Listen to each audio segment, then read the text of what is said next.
Bismillahirrahmanirrahim. Assalamu alaikum. Dear students, this is your instructor Aisha Hussain Khan. Today we'll start with chapter 5, that is on understanding requirements, and this chapter is taken from the book of Roger S. Pressman. The name of book is Software Engineering: A Practitioner's Approach. So before starting with today's lecture, I will give you the summary of the previous one. That is, we have learned agile development principles. Then we have studied various agile models, like significantly we have covered the Scrum model and XP model. Now moving towards today's outline, we will cover these topics under the heading of requirement engineering phase, in which we'll see how you can understand requirements which are basically gathered from customers. Then we will cover the requirement engineering significance. After that, we will see the various tasks that are included in requirement engineering phase. Then moving towards the initial analysis phase, we will develop use cases. And then we'll see the different diagrams that will be included in the analysis model phase. After that, we will cover the topic of negotiating the requirements and then finally validating the requirements. Understanding requirements, basically it is the most difficult task in the whole SDLC process. You might think that it is very easy to gain the requirements from customer, but sometimes we can see that the customer doesn't know what is required. And also from the end user's perspective, you can say that they do not have a good understanding of the final features and functions that will basically provide benefit to them. And further, in contrary to the above statement, if they are very much precise about their needs, or you can say they will explicitly give you all the requirements of their system, but there is the chance that the changes will occur in future and that will impose the constraints on your development. So here we can see another limitation towards understanding requirements properly. That is, when we are short of time, we basically record the requirements in a disorganized manner. And also, we have a very short time to verify the requirements, and this will ultimately result in false requirement set. Another type of mistake is that we basically allow changes to control us. Rather, it should be the case that we can derive some mechanism to control the changes. That is, if there are chances of changes in the future, we should have some mechanism to control the changes, rather that we are basically giving the changes to control us or letting the changes to control us. So that would be a reactive approach. We should be taking proactive steps for it. In short, we basically fail to establish a solid foundation for the system or software. And each of these problems is putting a major challenge on the development. On a final note, you can say that when these problems are combined, they will put a major challenge even for the most experienced managers and practitioners, as it will result in poor scheduling and also the wrong results in some cases. So we are basically moving towards the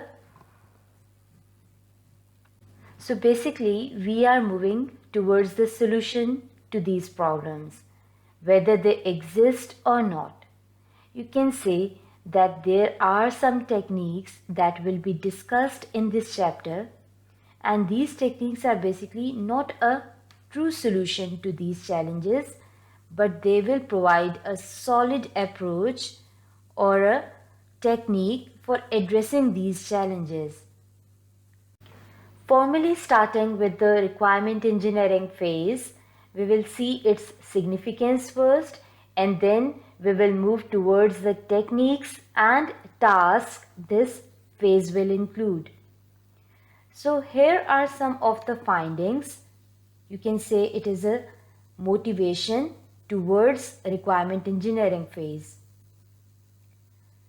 Like here you can see that software developers focus on producing a working program and all else is secondary.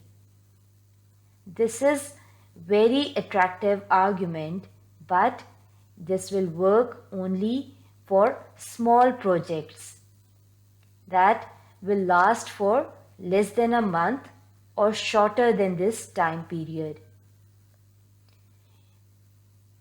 Basically, you can say that these projects have a smaller scope. But as the software grows in size and complexity, these arguments begin to break down and they will lead to failed software project. So there is a need to understand the tasks and techniques that will lead to an understanding of requirements in a better way, and this field is known as requirement engineering. So continuing with the significance of requirement engineering phase, we can see that requirement engineering will provide you a pathway to better design and construction. Also, it will give you the appropriate mechanism for understanding what the customer wants or gathering the true requirements from the customers. Also, we will analyze the needs of users and the customers, also the stakeholders. Then we will assess the feasibility across these requirements, negotiating with a reasonable solution, or you can say then afterwards specifying the solution. Also, validating the specification. This is the part where you will basically cross-check the requirements across the customer needs and managing the requirements as they are transformed into an operational system. Like you are basically converting the functional specification to an operational system that will reflect the construction phase of your development. Requirement engineering tasks. In this slide, we will focus on 7 distinct tasks that are basically encapsulated in requirement engineering phase. First is inception. Secondly, we have elicitation, then elaboration, negotiation, specification, then validation, and finally management. Also, it is important to note that some of these tasks occur in parallel and all are adapted to the needs of the project, or you can say the nature of the project. So starting with our first point, that is inception, we can think of this point as a first step towards the requirement gathering phase, or you can say it is the startup phase or initiation phase, in which we will find out all the stakeholders. The list of stakeholders include the relevant persons who are basically interested in the final product, along with the customers who are placing the requirements. So here is the possibility that we can have different viewpoints and their concerns can have different aspects to be considered in the final product. So basically you need to know that who else do you think I should talk to. You want to ultimately know about all the concerns from the different customers and stakeholders, you will never miss a point from any person who is basically placing the requirements. So second point is basically focusing on that you need to recognize multiple point of views. Why? Because you can consider it as a team-oriented approach in which different users or different persons are working together towards the final goal or the establishment of software. Like we have managers, end users and software engineers. Managers basically will focus on managerial perspective of the development. End users will focus on the requirements that will be they are looking forward to see in the final product, and software engineers will focus on the development perspective. So there can result an inconsistent or conflicting requirements out of the various concerns from the users. Then we will focus on finding the requirements on which everyone basically agrees. So the logic behind this point is that we will set aside all the requirements that are agreed by the different, or you can say every stakeholder, and they are the final requirements. The third point indicates that we will work towards the collaboration. How? We will rule out the inconsistencies and conflicting requirements and give the final consensus on all the requirements that have the disparity. So how to execute the inception phase? We will do it by asking the questions. And these questions should be of context-free nature. Context-free means that you are basically focusing on the end objectives or goals of the product, irrespective of the different concerns or the different opinions.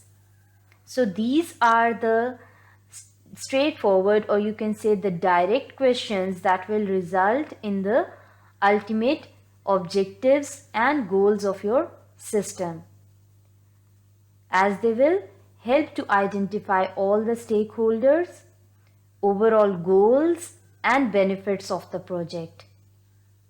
So this template needs to be followed during the inception phase.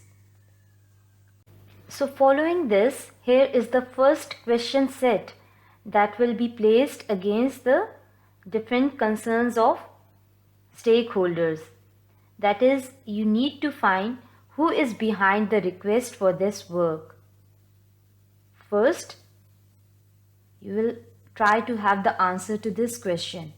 Secondly, who will use the solution? Ultimately, the end users must be targeted. Then, what will be the economic benefit of solution? Finally, what is the driving force, or you can say the motivation behind the development of a product? And is there another source for the solution that you need? Is there any other source for the solution? Like we have studied the principles of COTS. If there are some other means to develop the software, they must be considered at the initial points. So coming to the second question set, that will basically enables you to gain a better understanding of the problem, and you can say that it will allow the customer to give his or her perception about a solution. So the first question is basically asking you to characterize a good output that would be generated by a successful solution.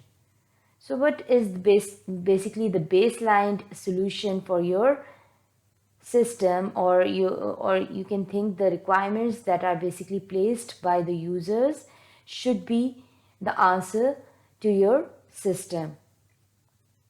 and what problems will this solution address.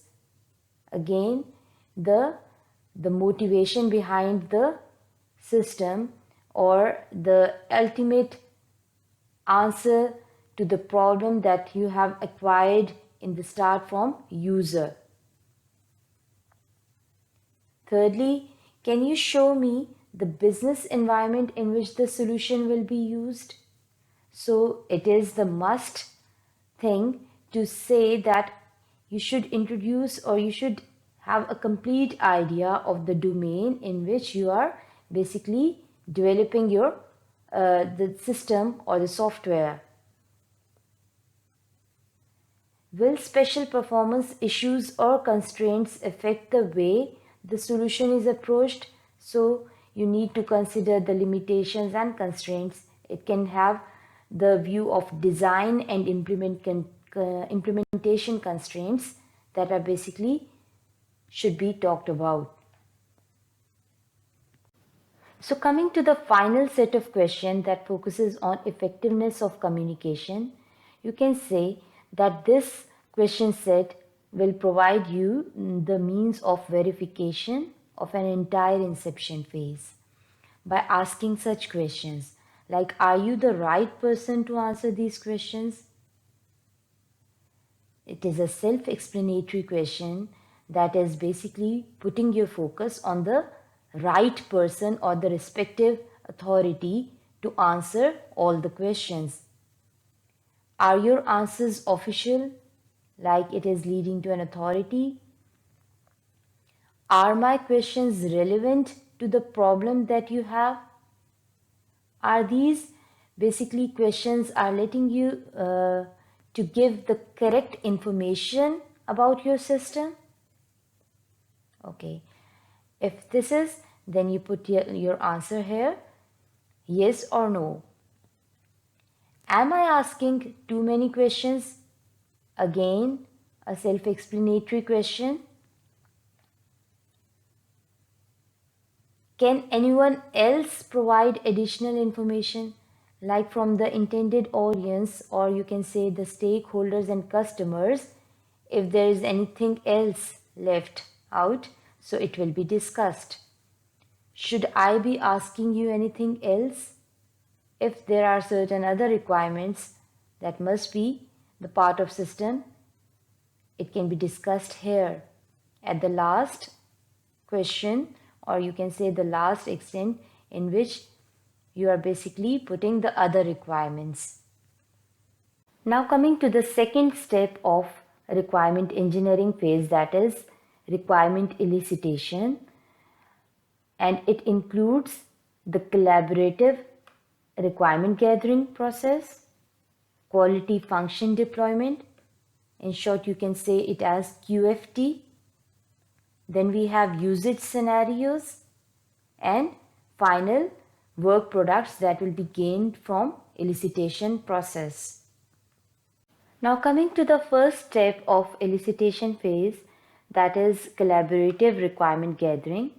As the name indicates, we are basically starting with the gathering phase that involves maximum users input, and there should be some mechanism to handle such type of negotiation among the users.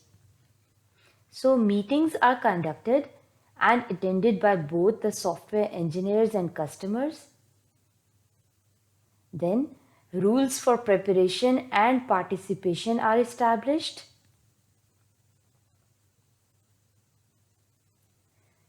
Finally, an agenda is suggested. A facilitator. This facilitator is basically giving you the role of a manager who will sort out all the meetings and the schedule of your requirement gathering phase. So he can be a customer, a developer, or an outsider that controls the meeting. Then a definition mechanism, and this can include a worksheets, flip charts, or wall stickers, or an electronic bulletin board These are basically the resources that are required to carry out the process of requirement gathering. So the overall goal of this step is to identify the problem, then propose the solution elements to the problem,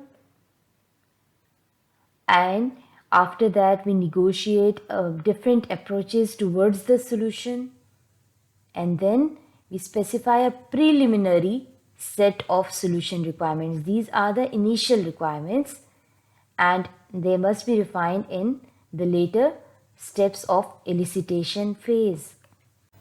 Also, we can see that during inception, basic questions and answers establish the scope of the problem. Very important thing to recognize the scope of the problem and the overall perception of a solution. So you can say that out of the initial meetings, the developer and customer basically writes a 1 or 2 page product request. So to carry out the whole process, a meeting place, time and date are selected.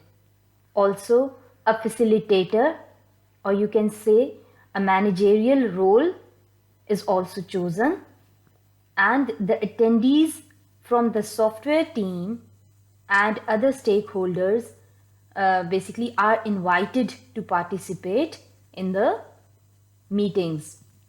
And the product request is distributed to all attendees before the meeting date, so they can have a clear idea before moving in the next phase. Here is an example of a product request which we were talking about in our previous slide, and this example is taken from the Pressman book that is on Safe Home Project Management System, and it's been written by the developer and customers collectively. So, covering the major aspects of this product request, we can see that this research indicates that the market for home management system is growing at the rate of 40% per year. So, giving the initial stats, or you can say the background is being created here. And the first safe home function we bring to market should be the home security function. So the most important or the core functionality is then placed after it. And most people are familiar with alarm systems, so this would be an easy sell. And this feature is basically they are relating with the important aspect which already the users have used, and they appreciated this feature. So the home security function would protect against or recognize a variety of undesirable situations. Now they are focusing on the critical aspects which this project may cover, such as illegal entry, fire, flooding, carbon monoxide levels should be checked, and the others. It also uses wireless sensors to detect each situation. So how this is possible? They are mentioning that it would be possible using the wireless sensors, and it can be programmed by the homeowner. So the administrative terms are given to the homeowner and will automatically telephone a monitoring agency when a situation is being detected. Now further in collaborative requirement gathering, this slide is presenting you the list of instructions that are being given to the attendees before meeting. First instruction says that each attendee is asked to make a list of objects that are part of the environment that surrounds the system. So the main objects need to be highlighted from the specification, and other objects that are to be produced by the system. These are the output of your system, and objects that are used by the system to perform its function. So the three categories of objects involve the objects that are basically the part of that environment. Secondly, the objects that will be that will come as a result of the input, and finally the objects that are basically required to carry out the functions of your project or system.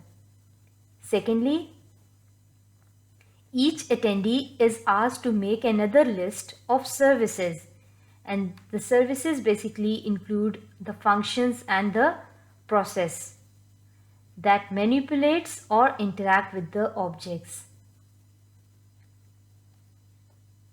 Third point is that it will also contain the list of constraints, and the constraints basically are on cost, size, business rules, or you can say the business requirements, and the performance criteria that is required or should need to be developed.